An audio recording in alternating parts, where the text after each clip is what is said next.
We are joined by Peter Matthews, Professor of Political Science at Cypress College in LA. Thank you very much for joining us and for your time today, Professor. First of all, it was one of the US President Donald Trump's Oval Office valets testing positive for COVID-19. 2 days later, Vice President Mike Pence's press secretary. Now, we're hearing reports of Ivanka Trump's personal assistant also testing positive.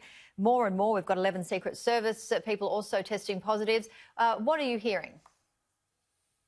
Well, I'm hearing the same thing, and it's very true, and it's very dangerous, of course. It could be a national security issue, and it's coming right home, isn't it? I mean, when it comes right to the White House, it's just right there. And it shows the extent of the problem here in the United States with this virus. I mean, it has stopped the economy in its tracks. I mean, we just had a jobs report for April. 20,500,000 jobs were lost, the largest ever, even in the Great Depression. And we are reaching unemployment levels of Great Depression levels. We're at 15% official unemployment. But in reality, if you look at the real unemployment, it's closer to 20% because some people have not gone to the unemployment office to look for work or not applied for it. They're off the roll. So it's really, really devastating. And here it is at the home in the White House itself, the virus itself, and a lot of ramifications, obviously.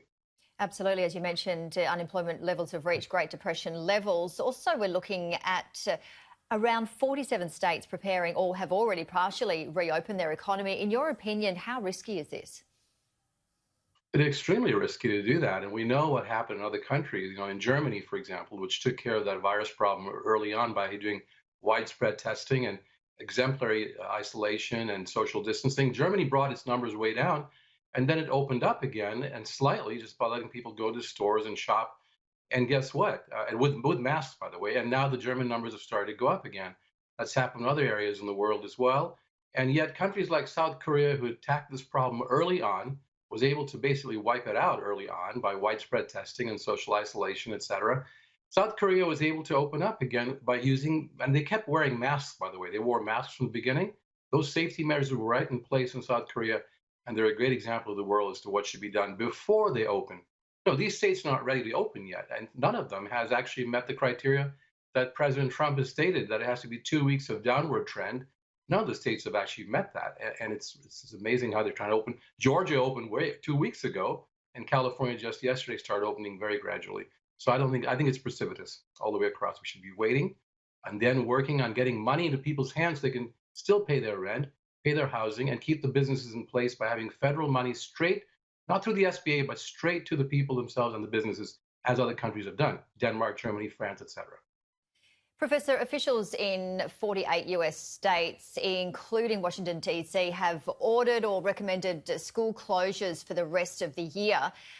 What are you hearing as well? Because the New York Governor, Andrew Cuomo, is very concerned of the devastating news of 3 children in New York passing away from a rare inflammatory condition believed to be linked to COVID-19, along with 73 children contracting symptoms shared with Kawasaki disease. Now, we're hearing here a lot of doctors, they have warned for some time about this. What are we hearing in the States?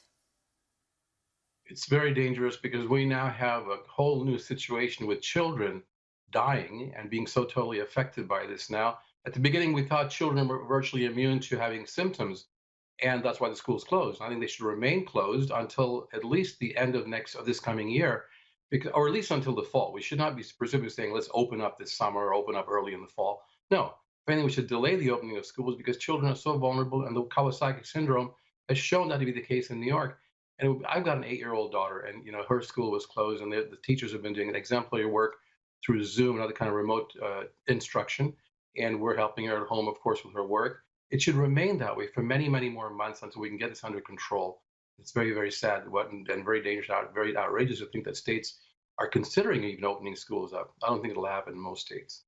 Yes, it's certainly been very divided and, as you said, very, very dangerous as well. It's just really a new virus, and also, as we mentioned, hearing about the Kawasaki disease.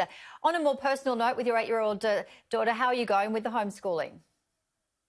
She's doing very well, actually, although, it's a little frustrating for her to not have her friends around physically so she can play with them and interact with them, because children learn really well when they're together in school, and it's a very different situation for her. So we try to let her go on social media to a lot of her friends on the weekend, and she can talk to them and play with them on social media as well. But studying is important We made sure that was going through. My wife has been amazing to take care of that mostly since I've been doing also my work. I'm teaching full time still next week and a half through the social. I mean, what do you call it? Through what's called Canvas. It's like a social media network. So I'm doing that, and my wife's been doing mostly the work with my daughter. So I must commend her and thank her much as well. It's certainly a new experience for everyone as well. But we're hearing Yes. here in Australia the rates of mental health and self-harm are certainly going elevated as well. So there's certainly a lot of other things besides the economic impact, of course, as we know. But we've got a little bit of time left. Can you bring us up to speed, Professor, on the sexual assault allegation against Joe Biden? Yes, Ms. Tara Reid, of course, has come through with detailed allegation on sexual assault, and Biden's campaign and by Mr. Biden himself has denied it completely. And of course, it's right now at this point, there was evidence when, well, not evidence, I should say, there was some circumstantial evidence when Tara Reid's mother, a video surfaced on CNN showing her mother calling in and saying that her daughter had a problem with a leading prominent senator and what could be done because her daughter wasn't getting any hearing. These are all allegations still, but it's becoming to a point where it could affect the election to some extent. Obviously, some voters, the Democratic side, are going to vote for Joe Biden regardless, because they really want to get Mr. Trump to be out of office. And yet, there's going to be a slew of voters, a certain segment, even on the Democratic side, that might actually stay home or not vote because of this, and certainly want to give Miss Reid her full say.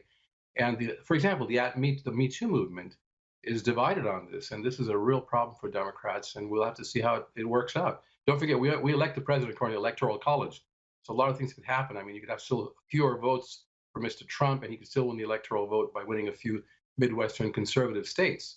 So there's a lot of moving parts in play right now. There certainly is. Thank you so much for your time and expertise. Peter Matthews, Professor of Political Science at Cypress College in LA. You take care and good luck with that homeschooling.